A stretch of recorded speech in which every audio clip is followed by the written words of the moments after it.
Hello student, आज आपको हम area related circle CBSE NCERT में न्यू सिलेबस 2023-24 में क्लास 10 का एक्सरसाइज 11.1 में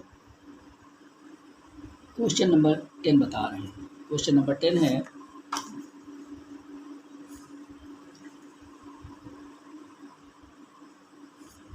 an umbrella has 8 ribs which are equally spaced are assumed umbrella to be a flat circle of radius 45 cm. Find the area between the two conjective ribs of the umbrella. यानी इस question में कह रहा है कि 8 ribs दी गई हैं एक अम्ब्रेला के अंदर और ये मेटल्स वायर की बनी हुई हैं जो अम्ब्रेला को, ये जो अम्ब्रेला है इस अम्ब्रेला में जो इस अम्ब्रेला को एक सपोर्ट देते हैं और ये जो सपोर्ट होता है ये एज्यूम करता है कि जो अम्ब्रेला है वो फ्लैट सर्कल में है फ्लैट सर्कल में है और इसका रेडियस जो है 45 सेंटीमीटर का है और दो कंजिक्यूटिव रिब्स जो हैं, ये रिब्स, दो कंजिक्यूटिव रिब्स के बीच का जो हिस्सा है उसी को हमको फाइंड करना है। इसके अंदर हम सबसे पहले क्या करेंगे सबसे पहले हम एंगल ऑफ ईच सेक्टर को बनाएंगे। एंगल ऑफ ईच सेक्टर हमारा ये हो जाएगा, एक सेक्टर ये सब हमारे सेक्टर हो गया। तो इस सेक्टर को हम बनाएंगे तो यहाँ पर हम लिख देंगे एंगल ऑफ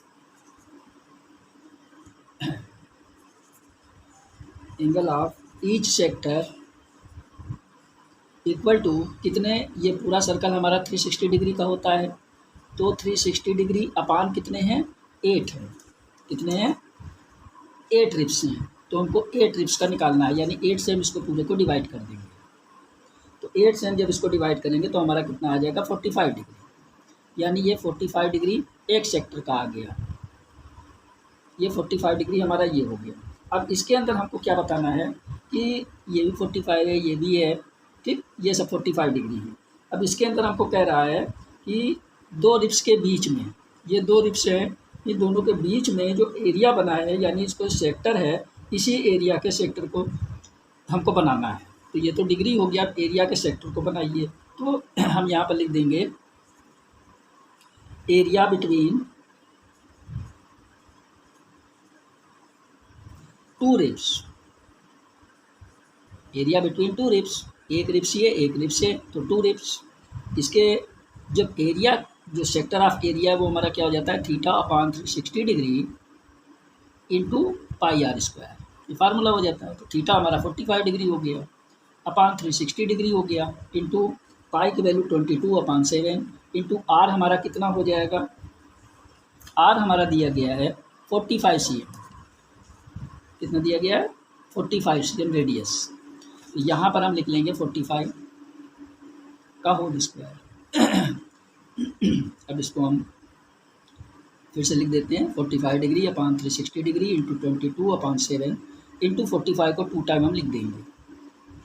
अब इसको हमको काटना है तो 45 से 360 को काटेंगे तो 45 बन जाए और 45 8 जा। अब इसको 2 से काट देते हैं, 2 4 जा और 2 1 है। अब तो ये कट नहीं रहा है हमारा, कटेगा नहीं कटेगा, इसको हमसे मल्टीप्लाई कर लेंगे। 11 से 45 को हम मल्टीप्लाई करेंगे, 45 को मल्टीप्लाई करेंगे। तो 11 से 45 को हम मल्टीप्लाई करेंगे तो हमारा आ जाएगा 495 इंटू 45 अपान 4। अब 495 को फिर 45 से अगर हम करते हैं तो हमारा आ जाएगा कितना, 22,275 अपान 4। इससे हम इसको पूरे को डिवाइड कर देंगे। तो अगर डिवाइड कर देते हैं तो आंसर आ जाएगा, ये हमारा हो जाता है सेंटीमीटर स्क्वायर। इसको हम डिवाइड कर लेते हैं, इसको मल्टीप्लाई कर दिया, 11 से 45 को मल्टीप्लाई किया तो हमारा आ गया 495 इंटू 45 अपान 7 4 या 28, ये 28 है। फिर 495 को 45 से हमने मल्टीप्लाई किया तो हमारा आ गया 22,275 28 अपान 28 सेंटीमीटर स्क्वायर। यानी इस सेक्टर का, यानी ये जो हमारे सेक्टर हैं पर सभी सेक्टर के बीच का, दो रिब्स के बीच का हमारा जो एरिया ऑफ सेक्टर है वो क्या बन जाता है, 22,275 upon 28 centimetre square. Question number 11 है, car has 2 wipers which do not overlap. यानी एक कार है, उसके 2 वाइपर्स हैं जो एक दूसरे को ओवरलैप नहीं करते हैं। Each wiper has a black blade of length 25 centimetre sweeping through an angle of 115 degree. यानी जो वाइपर्स के ब्लेड हैं उनकी लेंथ 25 सेंटीमीटर की है और वो वाइपर कितनी दूर तक सफाई करेगा। तो जितनी दूर तक वो सफाई करेगा उसका एंगल 115 डिग्री हो जाता है। Find the total area clean at each sweep of the blades, यानी आपको इसके अंदर क्या करना है कि जो ये दोनों वाइपर्स हैं, ये जो कार के शीशे हैं उसको कितनी दूर तक ये साफ़ कर देते हैं। मान लीजिए कि हमारा ये कार का शीशा है, इसमें 2 वाइपर्स हो गए। इन दोनों वाइपर्स की इसकी जो वो है कितनी दूरी तक ये कवर करता है, यानी 25 cm और 25 cm का करता है। तो इनके बीच का जो एंगल है ये कितने डिग्री का है, 115 डिग्री का, ये भी 115 डिग्री का। अब ये हमारा 115 डिग्री का हो गया। इसको अगर हम ऐसे बना देते तो हमारा एक ये सर्कल बन जाता है। ये जो सर्कल बन जाता है तो हम क्या कर देंगे कि ये हमारा एक सेक्टर बन गया। ये हमारा एक सेक्टर बन गया। तो एरिया क्लीन इज स्वीप, यानी कितना करेगा, 2 सेक्टर करेगा। ये कितना करेगा, 2 सेक्टर, एक ये सेक्टर एक सेक्टर, यानी area clean is sweep 2 sectors. अब यहाँ पर हमारा 2 सेक्टर का जो फार्मूला हो जाएगा एरिया ऑफ सेक्टर, यानी 2 इंटू θ/360 डिग्री इंटू πr², ये हो जाएगा। तो 2 इंटू थीटा की वैल्यू 115 डिग्री अपान 360 डिग्री इंटू पाई की वैल्यू 22/7 इंटू आर की वैल्यू 25 का होल स्क्वायर।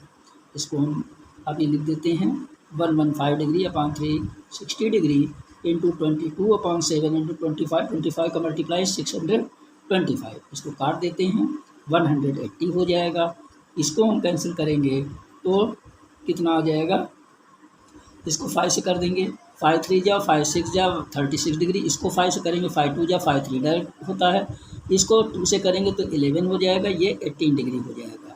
अब हमको इसको और इसको मल्टीप्लाई कर लेते हैं तो हमारा आ जाता है 275 इंटू ये हो जाएगा 625 अपॉन 18 से 7 को मल्टीप्लाई करेंगे तो 126। अब इसको मल्टीप्लाई कर लेंगे तो हमारा आ जाएगा 15,000 ये हो जाएगा 158125 अपान 126 सेंटीमीटर स्क्वायर। यही हमारा आंसर हो जाएगा। 23 और 11 का मल्टीप्लाई हो जाएगा हमारा 253, और 253 को हम 625 से मल्टीप्लाई करेंगे तो हमारा इतना आ जाएगा अपान 126। यही हमारा क्या आ जाएगा, 2 सेक्टर के बीच का हमारा एरिया आ जाएगा।